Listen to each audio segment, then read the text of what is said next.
नमस्कार। आज महाराष्ट्र में बहुत बहुत स्वागत है आप सभी का। मैं हूं आपके साथ मनीषा शर्मा। बुलेटिन की शुरुआत बड़ी और अहम खबरों के साथ। मुंबई से सबसे पहले खबर आपको बता दें, जहां पर कोरोना के चलते सीएम ने ऐलान कर दिया है। बढ़ते मामलों के बीच नाइट कर्फ्यू लगाने का सीएम ने ऐलान कर दिया है। महाराष्ट्र में लगातार बढ़ रहे कोरोना मामलों को देखते हुए और इस स्थिति से निपटने के लिए सरकार ने नाइट कर्फ्यू का फैसला और ऐलान कर दिया है। इसके अलावा राज्य सरकार ने लोगों से कोरोना से संबंधित नियमों का पालन करने की अपील भी की है। मुख्यमंत्री उद्धव ठाकरे और उप मुख्यमंत्री अजित पवार ने साफ तौर पर ये कह दिया है कि अगर लोग नियमों का ठीक तरीके से पालन नहीं करते हैं तो कोरोना के मरीजों की बढ़ती संख्या में कमी नहीं आती है, तो इसे लेकर आगे और कड़े कदम उठाए जा सकते हैं। तो वहीं कोरोना वायरस के बढ़ते संक्रमण को देखते हुए सरकार ने 28 मार्च से लेकर 2 अप्रैल तक नाइट कर्फ्यू लगाने का फैसला किया है। नाइट कर्फ्यू के तहत मॉल्स, प्रतिष्ठान रात 8 बजे से लेकर सुबह 7 बजे तक बंद रहेंगे। तो वहीं दूसरी तरफ उप मुख्यमंत्री अजित पवार ने कहा है कि रात 8 बजे से सुबह 7 बजे तक का वक्त छोड़कर हर समय मॉल, मार्केट, सिनेमा हॉल को 50% क्षमता के साथ खोलने को छूट दी हुई है। अंतिम संस्कार में 20 लोग शामिल हो सकते हैं। नई गाइडलाइंस के मुताबिक प्रदेश में सभी प्रकार के सामाजिक, राजनीतिक और सांस्कृतिक कार्यक्रमों पर रोक हालांकि रहेगी। शादी समारोह में 50% से लोगों को बुलाया नहीं जा सकेगा और सरकार की तरफ से ये भी कहा गया है कि नाइट कर्फ्यू के दौरान कोरोना के मामलों को मॉनिटर किया जाएगा। उसके बाद ही परिस्थिति के अनुसार आगे की कार्रवाई की जाएगी।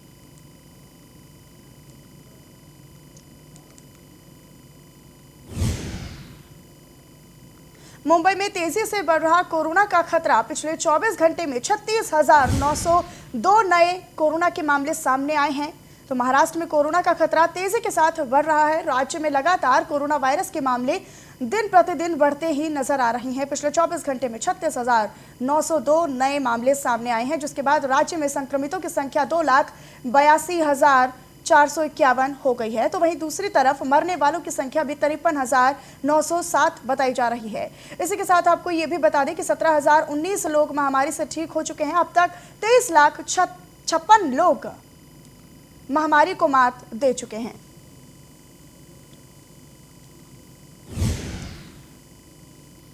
महाराष्ट्र में कोरोना वायरस थमने का नाम नहीं ले रहा है। बुल्ढाना जिले में पिछले 24 घंटे में 1130 नए कोरोना के मामले सामने आए हैं। जिले में कोरोना रोगियों की कुल संख्या 35,135 पहुंच गई है, जिसमें से 28,437 मरीजों को छुट्टी दे दी गई है। वर्तमान में 6,450 कोरोना मरीजों का इलाज जारी है और 248 मौत भी हो चुकी है।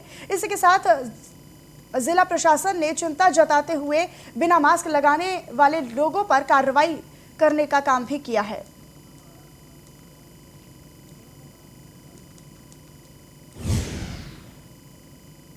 मुंबई से खबर, जहां पर कोरोना को देखते हुए प्रशासन का फैसला, कल्याण डोंबिवली महानगर पालिका में लॉकडाउन लगा दिया गया है। मुंबई में कोरोना के मामलों की रफ्तार थमने का नाम नहीं ले रही है और अब मुंबई से सटे कल्याण डोंबिवली महानगर पालिका में कोरोना के बढ़ते खतरे को और बढ़ते आंकड़ों को देखते हुए स्थानीय प्रशासन ने शनिवार और रविवार के दिन लॉकडाउन लगाने का फैसला किया है। केडीएमसी के कमिश्नर विजय सूर्यवंशी ने बताया कि इस दौरान आवश्यक सेवाओं को छोड़कर बाकी सब कुछ बंद रखने का आदेश दिया गया है। शहर में रेस्टोरेंट और होटलों में पार्सल की सुविधाएं उपलब्ध रहेंगी।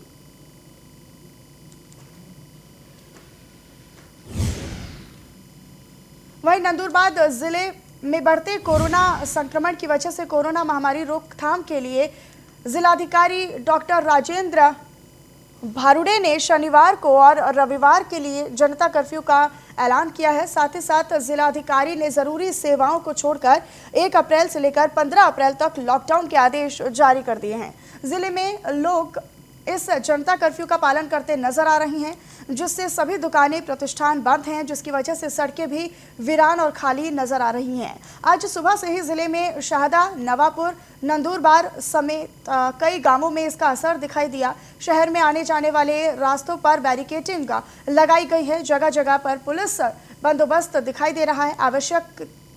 आवश्यकता तथा जरूरी सेवाएं छोड़कर सभी प्रतिष्ठान बंद दिखाई दिए हैं। वहीं गरीबों के लिए शुरू की गई शिव भोजन की सुविधा लोगों के बीच में उपलब्ध है।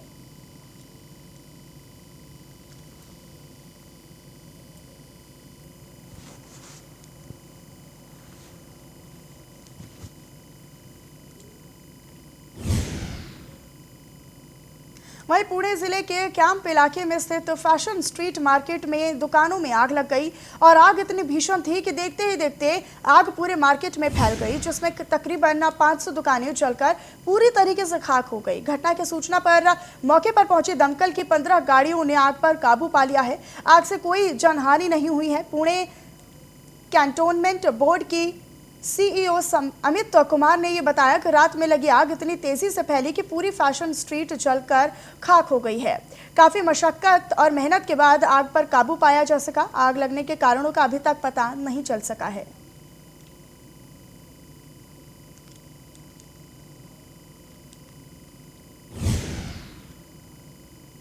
और वहीं मुंबई के भांडुप के ड्रीम्स मॉल के सनराइज कोविड अस्पताल में आग लगने से अस्पताल में इलाज कर रहे 10 कोरोना मरीजों की मौत हो गई है। मुंबई की मेयर किशोरी पेडनेकर ने जानकारी देते हुए ये बताया है कि इस आग की जांच रिपोर्ट को 2 दिनों में पूरी कर सरकार को दी जाएगी। इसके साथ ही मुंबई के सभी कोविड सेंटर्स का फायर ऑडिट तुरंत पूरा करने के आदेश भी मेयर पेडनेकर ने दे दिए हैं। भांडुप अग्निकांड मामले की जांच की रिपोर्ट 2 दिनों में आ जाएगी और फिर दोषियों के खिलाफ कार्रवाई की जाएगी। उद्धव ठाकरे ने मुंबई किशोरी पेडनेकर ने अग्नि मिशन अधिकारियों और नगरपालिका अधिकारियों के साथ सनराइज अस्पताल में लगी आग पर चर्चा की है।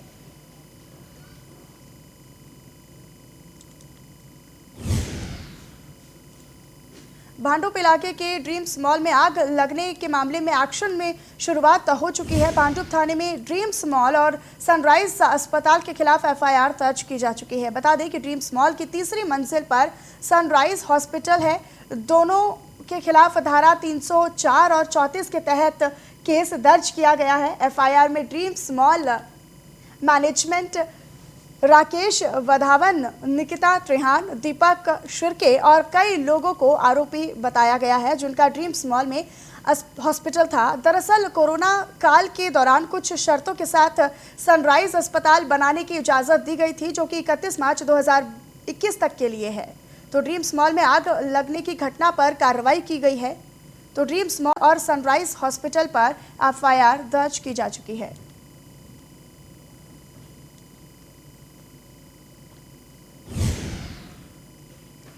औरंगाबाद शहर में कोरोना के बढ़ते प्रभाव का ख्याल रखते हुए मनपा प्रशासक तथा आयुक्त आस्तिक कुमार पांडे इनके निर्देशानुसार और मुख्य स्वास्थ्य वैद्यकीय अधिकारी डॉक्टर राठौड़कर इनके मार्गदर्शन के अनुसार शहर के प्रमुख 5 सरकारी कार्यालय में एंटीजन कोरोना टेस्ट किया गया। मनपा मुख्यालय में 28 लोगों की एंटीजन टेस्ट में 3 कर्मचारी कोरोना पॉजिटिव पाए गए हैं और वहीं दूसरी तरफ पुलिस आयुक्त कार्यालय में 32 लोगों की कोरोना टेस्ट में 3 पुलिसकर्मी पॉजिटिव पाए गए हैं। जिलाधिकारी कार्यालय में 103 लोगों का कोरोना टेस्ट किया गया, जिसमें 5 पॉजिटिव पाए गए हैं। विभाग के आयुक्त कार्यालय में 22 लोगों का कोरोना टेस्ट किया गया, जिसमें 1 पॉजिटिव पाया गया। आरटीओ कार्यालय में 104 कोरोना टेस्ट करवाए गए, जिसमें से 2 लोग पॉजिटिव पाए गए हैं। औरंगाबाद शहर के 5 कार्यालय में कुल 14 कोरोना पॉजिटिव लोग पाए गए हैं, जिन्हें इलाज के लिए कोविड केयर सेंटर में दाखिल करा दिया गया है।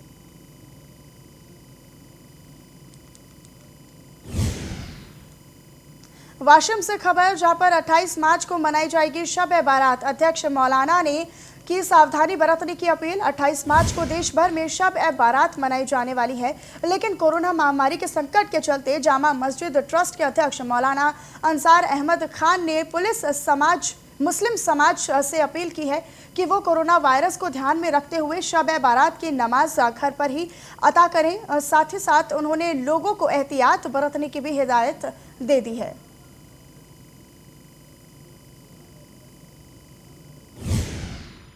28 मार्च बरोज इतवार रात 8 बजे से सुबह 7 बजे तक नाइट कर्फ्यू कई दिनों के लिए लगाया जा रहा है। लिहाजा तमाम से गुजारिश है कि शबे बरत की इबादत अपने अपने घरों ही में अदा करें। मुंबई से खबर, जहां पर cricketer Sachin Tendulkar corona positive पाए गए हैं। क्रिकेटर ने सोशल मीडिया के जरिए लोगों को ये जानकारी दी है। मुंबई में बढ़ते कोरोना मामलों के बीच अब भारत के पूर्व क्रिकेटर सचिन तेंदुलकर भी कोरोना संक्रमित हो गए हैं। सचिन ने सोशल मीडिया पर इसकी जानकारी देते हुए बताया कि उन्होंने खुद को होम क्वारंटीन किया हुआ है और इस महामारी से संबंधित सभी जरूरी प्रोटोकॉल का वो अच्छी तरीके से पालन भी कर रहे हैं। हालांकि उनका परिवार कोरोना वायरस से सुरक्षित है। उनके कोरोना पॉजिटिव पाए जाने के बाद पूरे परिवार को भी कोरोना टेस्ट किया गया, जो कि नेगेटिव आया है।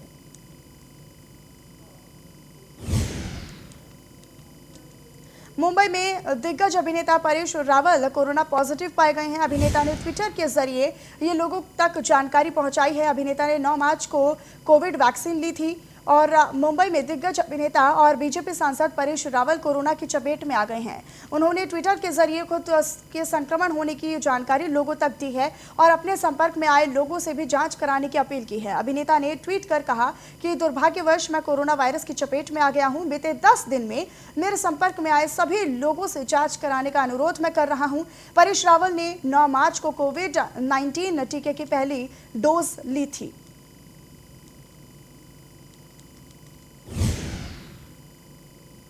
वहीं नासिक जिले के गार्डियन मंत्री छगन भुजबल ने आज नासिक समेत पूरे शहर के मुख्य बाजारों और सड़कों की स्थिति का जायजा लिया। भुजबल ने कहा कि नागरिकों को नियमों का पालन कर लेना चाहिए, अन्यथा उन्हें तालाबंदी का फैसला करना होगा। पालक मंत्री छगन भुजबल ने नासिक जिले के कोरोना में वर्तमान स्थिति और उपायों पर चर्चा करने के लिए एक बैठक भी ली, जहां पर छगन भुजबल ने कहा कि कोरोना मरीज की स्थिति पिछले साल की तुलना में तेजी से बढ़ रही है।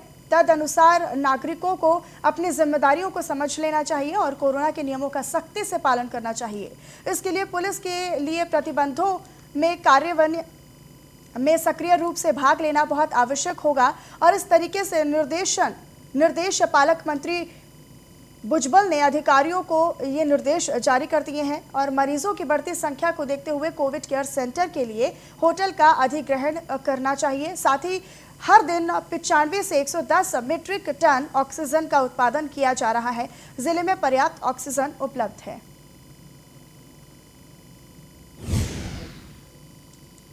जहाँ तक बात है लॉकडाउन की, हम सब लोग जो है लॉकडाउन कोई अच्छी बात नहीं होती है।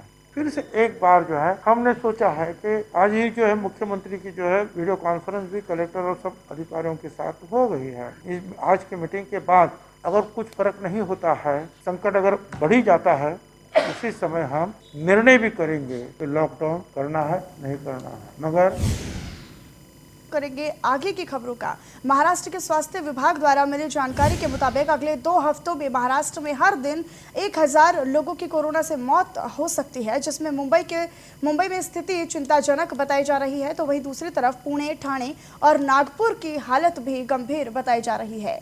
अगले महीने की 4 तारीख तक महाराष्ट्र में कोरोना के एक्टिव मरीजों की संख्या 3 लाख तक जाने का अंदाजा लगाया गया है, जिसमें मुंबई, पुणे, नागपुर और ठाणे के सर्वाधिक मरीज होने की आशंका है। तो वहीं दूसरी तरफ नागपुर और ठाणे जिले में स्वास्थ्य सेवाओं की संख्या बढ़ाने की जरूरत है।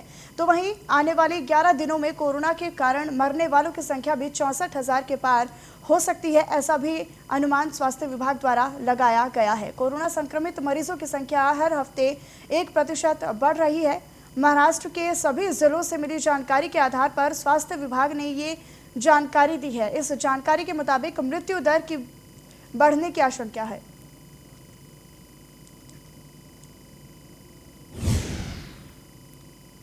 औरंगाबाद से खबर, जहां पर पेट्रोल पंप एसोसिएशन के सचिव ने ये जानकारी दी है। जिले में लॉकडाउन के समय नहीं मिलेगा पेट्रोल और डीजल। औरंगाबाद जिले में लॉकडाउन के वक्त पेट्रोल और डीजल नहीं उपलब्ध होगा। ये जानकारी पेट्रोल पंप डीजल एसोसिएशन के सचिव अखिल अब्बास ने दी है। रात 8 बजे से सुबह 5 बजे तक पेट्रोल पंप बंद होगा। साथ ही साथ सचिव ने यह भी बताया है कि सिर्फ इमरजेंसी सर्विस को ही पेट्रोल और डीजल की सुविधाएं मिलेंगी।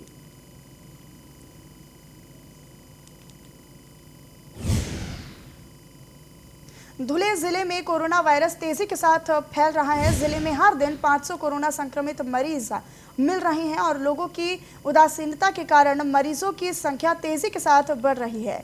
अचानक ऐसी स्थिति के कारण जिला अस्पताल में मरीजों के लिए बेड और वेंटिलेटर की कमी पड़ रही है। अस्पताल प्रशासन मरीजों का इलाज करने की पूरी कोशिश कर रहा है, लेकिन बेड, ऑक्सीजन और स्टाफ की भी कमी के कारण अस्पताल को जरूरी इलाज और बेड की मार झेलनी पड़ रही है।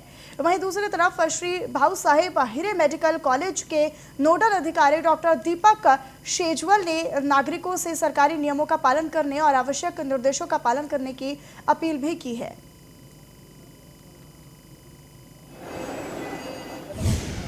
उसके साथ बार बार बलात्कार करने वाली घटना सामने आई है। माणगांव की एक विशेष अदालत ने आरोपी पिता को आजीवन कारावास और 1 लाख रुपए तक के जुर्माने की सजा सुना दी है। रायगढ़ जिले में अपनी ही बेटी के साथ बलात्कार करने वाली इस घिनौनी घटना से जिले में हड़कंप मच गया है। इस नराधम बाप का नाम मनोहर बाबूराव कदम बताया जा रहा है। माणगांव तालुका के रेयर का रहने वाला है मनोहर बाबूराव कदम अपनी बेटी के साथ लगातार बलात्कार कर रहा था।